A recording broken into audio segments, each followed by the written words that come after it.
welcome to Recap King. In this video, we will explain a movie released in 2018 titled Final Score. This movie tells the story of an ex-soldier with lethal fighting skills who have to save his niece at a soccer match and prevent mass destruction. Will he be able to stop the terrorist attack? Let's find out in Final Score. Final Score begins with a story of a revolution in Sakovia, a Russian state. This revolution was spearheaded by two brothers, Dmitry and Arkady. They started a riot in the state of Sakovia so that the state could become independent from Russia. When the war against Russia occurred, Dmitry was reportedly killed while Arkady was captured by the Russian government so that the revolution in Sakovia ended. 17 years later, Arkady learns that Dmitry is still alive. It turns out that all along, Dmitry had faked his death, operated on his face and then disappeared. Arkady tries to find his brother's whereabouts all the way to London. Seen on a deserted street, some of Arkady's men are chasing an informant who knows Dmitry's whereabouts. However, the informant continued to run and tried to escape. This is because Dmitry does not want his whereabouts to be known. If he is found and forced to join his brother in returning to Sakovia, then revolution could break out again. Unfortunately, the informant was caught by Arkady's men and taken to a place of torture. However, the informant kept his mouth shut and did not tell Dmitry whereabouts. Elsewhere, at an airport in London, a special American soldier named Michael Knox had just landed. He visited London to meet his late friend's family, who had fought in Afghanistan. His late friend had a daughter named Dani. Dani is a rebellious daughter and often does naughty things so that she is often punished by her mother. Arriving at her best friend's house, Dani, who was sneaking out through the window, was caught by Knox, who had just arrived. They immediately embraced and Dani invited Knox to enter the house. Knox's arrival turned out to invite Dani to watch a football match at West Ham Stadium. Dani told him about her frustration after her father died when they arrived at the stadium. She was disappointed because her father was more concerned with state affairs than his family. Not long after, Dani's boyfriend sent a message via cell phone and asked her to meet in the corner of the stadium. Dani then asks Knox to buy some snacks because she is hungry. Meanwhile, at the entrance to the stadium, Arkady's men had entered by disguising as match officials. One of Arkady's men entered a room and hacked all CCTV camera systems. They killed a guard and entered the stadium control room.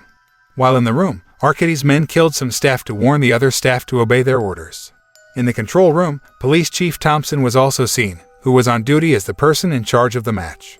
Arkady pointed a gun at Thompson and threatened to kill his family if he refused his orders. Like it or not, Thompson finally obeyed the orders.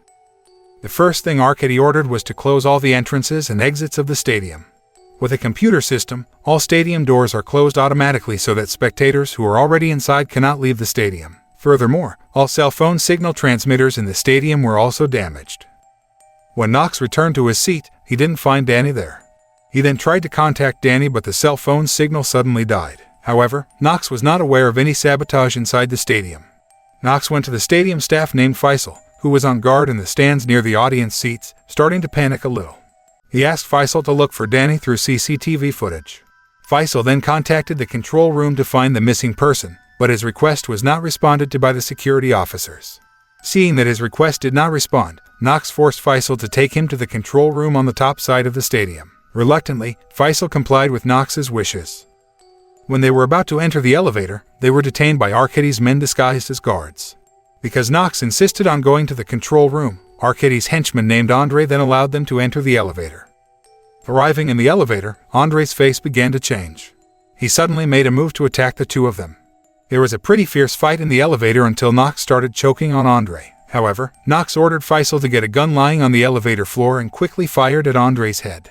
Finally, Andre was killed and his body was dragged to be hidden in the toilet. There they found explosives hidden in the bag. They both realized that the stadium was precarious and that there might be a bombing during a football match. Through the walkie-talkie that Faisal was holding, Knox managed to contact the police chief who was outside the stadium. He told him of an emergency situation where the stadium might be sabotaged. However, the police commander did not immediately believe in Knox's complaint. The police commander then contacted Thompson. Unfortunately, Thompson, who at that time had been held hostage by Arkady, lied by replying that things were safe inside the stadium. Arkady's men were finding Dmitry in another corner of the stadium, who was allegedly in the row of spectators watching the match. Through CCTV, Dmitry's men continued to screen the audience's faces through the computer screens he had hacked while the rest of Arkady's men were busy installing bombs in the corners of the stadium. Not long after, Arkady, who was in the control room, received a complaint from one of his female subordinates, Tatiana, who informed him about Andre's disappearance. Finally, two of Arkady's men searched for Andrei's whereabouts and they found his body in the toilet. Knowing that one of his men had died, Arkady then sent two of his other men, Vlad and Anton, to find the person who had killed Andrei. Knox knew that soon Arkady's men would come after him, so he told Faisal to run and look for Danny's whereabouts in the row of audience seats. Faisal managed to escape through the tiny elevator ventilation gap in the stadium kitchen. Meanwhile, Knox stayed in the kitchen and faced Vlad and Anton. A fierce battle ensued between Knox with Vlad and Anton. Not long after, Knox could kill Anton, but Vlad, who had a stout body, made it difficult for him. The fight continues where Knox starts to get caught up in the fight. Luckily, because of his experience on the battlefield, he has a good strategy to defeat opponents, especially when things are tight. Finally, he was able to overthrow Vlad in a very pathetic way where his head was immersed in boiling water to death. Tatiana, Vlad's girlfriend, comes to the kitchen to check things out. She was so angry when she saw her boyfriend had died with a roasted face. Meanwhile, Knox escaped from the kitchen with Anton's body. He threw Anton's body out of the stadium so that the police who were guarding outside the stadium knew of the precarious situation inside the stadium. Seeing a corpse thrown from the top of the stadium, finally the police knew the dangerous situation in the stadium. Arkady and his men went to the TV broadcast room where several TV crews showed the ongoing match in the TV room. Suddenly, they fired several TV crews and the shooting was broadcast live on the TV station. Arkady asked one of the reporters to read his message through a TV broadcast that contained a threat that the stadium would be blown up if the police tried to enter the stadium. The message is addressed to the British government to be conveyed to the Russian government to find the location of Dmitri's whereabouts before the match ends. After the reporter read the message, Arkady killed two reporters.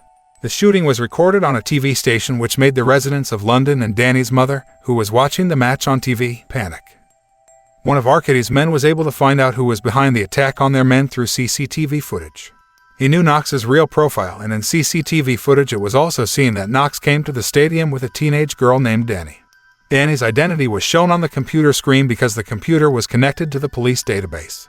Meanwhile, Danny is seen walking near the field and Knox is trying to chase her. Knox's action of going down and shouting was certainly blocked by the police on guard in the field. Luckily, Faisal was able to pull Danny and immediately brought her to meet Knox in the back room of the stadium. After Knox managed to find Danny and Faisal, the three of them tried to find the bombs installed in several places. While searching for the bomb, Knox calls the police chief outside and informs him that the bomb is difficult to defuse unless Arkady presses the defuse button. The only way he could take the bomb disposal button from Arkady's hand was to tell him where Dmitri was in the row of spectators. The police chief finally informed him that Dmitri was watching the match in the east end of the stands. Knox intends to pick up Dmitri in the audience. Then, he asked Faisal to hide with Danny in another corner of the room in the stadium and they separated. While going to the stands, Arkady's men tried to block Knox. Knox managed to overthrow Arkady's men by riding a motorcycle owned by the police. Knox managed to reach the east stand and met with Dmitri. While he talks to Dmitri, Arkady can see it from the CCTV footage and learns that his brother has been found. Meanwhile, Tatiana managed to find out where Danny and Faisal were hiding in another place. She then paralyzed Faisal and then took Danny, who she would take hostage.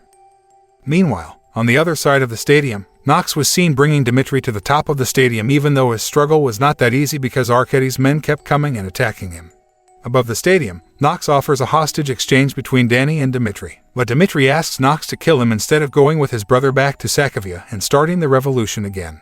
Dmitri himself no longer wanted to continue his revolutionary movement because it would only make his people miserable. Long story short, the exchange of hostages still took place above the stadium where the police helicopter was also watching. During the negotiations, Danny asked to exchange after all the spectators had left the stadium. She knew that the bomb would still be detonated even if the exchange had taken place. However, Knox asked Danny to walk and immediately made an exchange. It turned out that when Danny had walked to the center, she saw not Dmitri walking towards her but Knox disguised by wearing Dmitri's clothes. Danny then ran towards Dmitri and they both immediately ran from the stands above the stadium. From the helicopter, the police helped by shooting Arkady's men. A fierce battle ensues again when Knox immobilizes Arkady and retrieves his bomb disposal button. However, Tatiana attacks Knox until he has to hang on to save his bomb disposal button. When he landed in the other stands, suddenly, Tatiana was behind him again and started attacking him with a knife. They fought until they fell from the stands. Unfortunately, Tatiana's body was stuck in the iron when she fell. Before dying, she said that the bomb disposal didn't work because the bomb would still go off when the game reached the 90th minute. In the control room, it turns out that Dmitri and Danny have been caught by one of Arkady's men.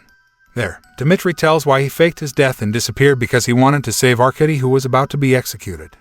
To save his brother and stop the war, Dmitri took a gun lying on the table and fired himself. Seeing this unexpected incident, Arkady was shocked and annoyed that he fired his gun at his men who had brought Dmitri to him. In one corner of the field, Knox contacted Faisal and asked him to tell the audience to leave their seat. However, when Faisal shouted that he was carrying a bomb, the audience scattered from the audience seats not long after. Later, Knox was on the field, watching Arkady's broadcast with Danny, who was in the control room. He tried his best to run towards the control room. Unfortunately, the match time was almost showing the 90th minute, and not long after, the bomb exploded in the control room. A loud explosion was seen in the corner of the stadium. Knox regretted not being able to take care of Danny for a moment. However, he thought that the footage shown on the stadium screen just before the explosion wasn't taken in the control room.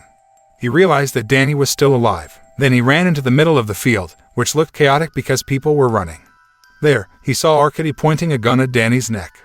Knox then gave a message to Danny to use his head, and then, Danny was able to escape by stomping her head against Arkady's body. Knox then shot Arkady in the head and the man died. From this film, we can take the message that many people out there still choose to do good. Dmitri is a developing character because he doesn't want bloodshed by choosing to exile in another country. Faisal, who helps Danny, and Knox even though he doesn't know them both. Lastly, Knox himself as the main character who actually has no business with the revolution in Russia was finally able to help the people of Sakovia not live in misery because the revolutionary movement was successfully quelled by killing Arkady.